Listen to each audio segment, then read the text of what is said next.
यरदन नदी के पास यीशु ने बपतिस्मा लिया और स्वर्ग से आवाज आई, ये मेरा प्रिय पुत्र है जिससे मैं प्रसन्न हूं। उसी क्षण के बाद आत्मा उसे जंगल में ले गया।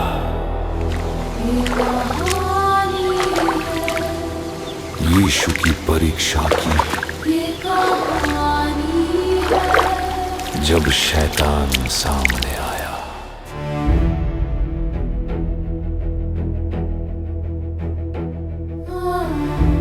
जंगल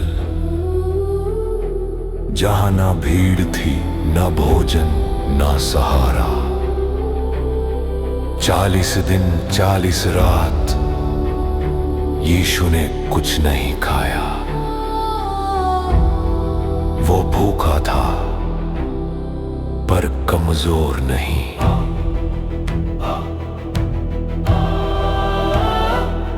तभी शैतान ने कहा, यदि तू परमेश्वर का पुत्र है तो इन पत्थरों से कह कि ये रोटी बन जाए। भूख सच्ची थी, शक्ति मौजूद थी।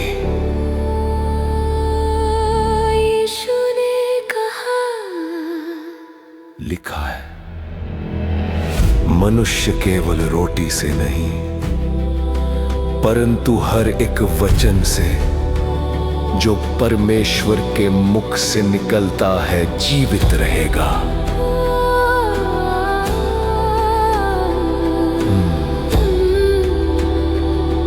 फिर शैतान उसे पवित्र नगर में ले गया,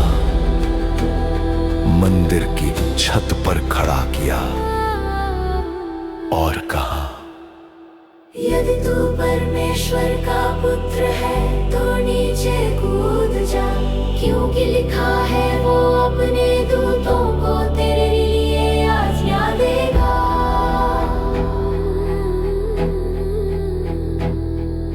यीशु ने उत्तर दिया, यह भी लिखा है, तू अपने परमेश्वर की परीक्षा ना करना। वचन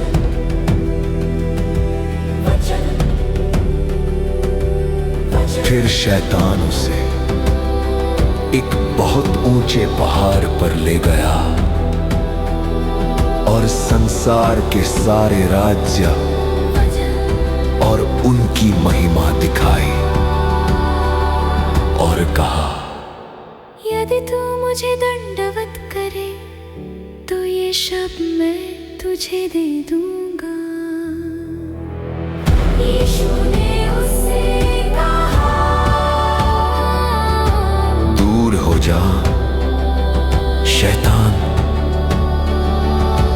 क्योंकि लिखा है, तू अपने परमेश्वर की उपासना कर और केवल उसी की सेवा कर।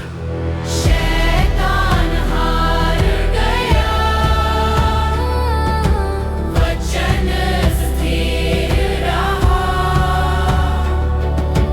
यीशु डटा रहा।